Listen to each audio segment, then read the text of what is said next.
উত্তৰ কাছাৰ পাৰ্বত্য জিলাৰ কেলেংকাৰী ধন ৰাজনীতিবিদৰ হাতলৈ গৈছিল নেকি? উত্তৰ কাছাৰ পাৰ্বত্য জিলাৰ ধন হাৱলাৰ জৰিয়তে ৰাজ্যৰ বাহিৰলৈ গৈছিল নেকি? কিদৰে এই ধন উগ্ৰপন্থীৰ হাতলৈ গৈছিল? এই প্ৰশ্নসমূহৰ উত্তৰ অতি সোনকালে পোহৰলৈ অহাৰ যি সম্ভাৱনা আছিল সেয়া প্ৰকট হৈ উঠিছে। সুখবৰ এয়াই যে কেন্দ্ৰীয় চৰকাৰ এনফৰ্চমেণ্ট সঞ্চালকালয়ে উত্তৰ কাছাৰ পাৰ্বত্য জিলাৰ কেলেংকাৰীত জড়িত 13জন অভিযুক্তক কাৰাগাৰৰ ভিতৰত জেৰা কৰাৰ অনুমতি পাইছে। অভিযুক্তসকলৰ মাজৰে জুৱেল কাৰ্লোচা, নিৰঞ্জন হোজাইকে ধৰি 4জন অভিযুক্তই জেৰাৰ সন্মুখীন নোহোৱাৰ বাবে আদালতত দ্বাৰস্থ হৈছে।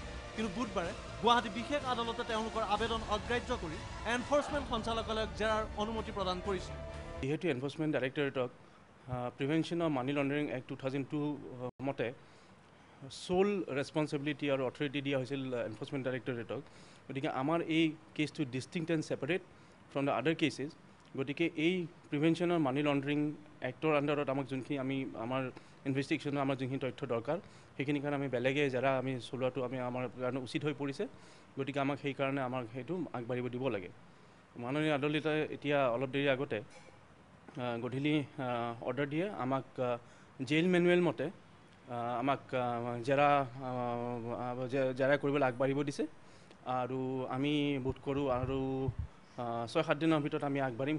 ইতিমধ্যে ন্যায় আৰু CBI কেলেংকাৰীত অভিযুক্তসকলক জেৰা কৰিলে যদিও বৃত্তীয় দিশটো জেৰা কৰিব পৰা হোৱা নাছিল। কিন্তু ন্যায়ালয়ৰ ৰায়দানৰ পিছত এতিয়া জেৰাৰ সম্পূৰ্ণ সুযোগ পালে এনফৰ্চমেণ্ট সঞ্চালকালয়ে। এই জেৰাই নতুন নতুন তথ্য সন্মুখলৈ আনিব বুলি ধাৰণা কৰা হৈছে। কেমেৰা পাৰ্চন এলবাৰ্ট বেণ্ডৰ সৈতে সুনীল বৰা, নিউজ লাইভ, গুৱাহাটী।